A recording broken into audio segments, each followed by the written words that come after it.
২রা ফেব্রুয়ারি বেকার যুবকদের কর্মসংস্থান ও তাদের দক্ষতা উন্নয়নে ঝিনাইদহে দিনব্যাপী চাকুরি মেলা ও সেমিনার অনুষ্ঠিত হয়েছে। ঝিনাইদহ টেকনিক্যাল স্কুল অ্যান্ড কলেজের আয়োজনে দিনব্যাপী কলেজ ক্যাম্পাসে এই মেলা অনুষ্ঠিত হয়।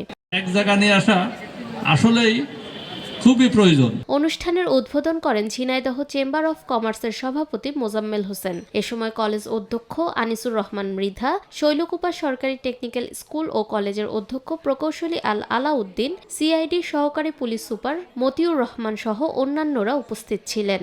তার জন্যই এই জব ফেয়ার, এটা প্রতি বছরই হোক এই আশা করে আমি মূলত জব ক্ষেত্রে বা ইন্ডাস্ট্রিয়ালিস্ট বা আজকে যারা এখানে এমপ্লয়াররা উপস্থিত, আমাদের যে ট্র্যাক রেকর্ড আছে সেই ট্র্যাক রেকর্ড অনুযায়ী আমরা ২০ নম্বর এনজিওর আয়োজকরা জানান, দিনব্যাপী মেলায় বেসরকারি ও বিভিন্ন সংস্থার ২০টি স্টলে বেকার যুবকদের জীবন বৃত্তান্ত গ্রহণ ও সরাসরি ভাইবা গ্রহণ করা হয়েছে। চাহিদা অনুযায়ী যুবকদের চাকুরি দেওয়া হবে। এবার এই মেলা থেকে ২০০ শতাধিক যুবক যুবতীদের কর্মসংস্থানের আশা করছেন আয়োজকরা।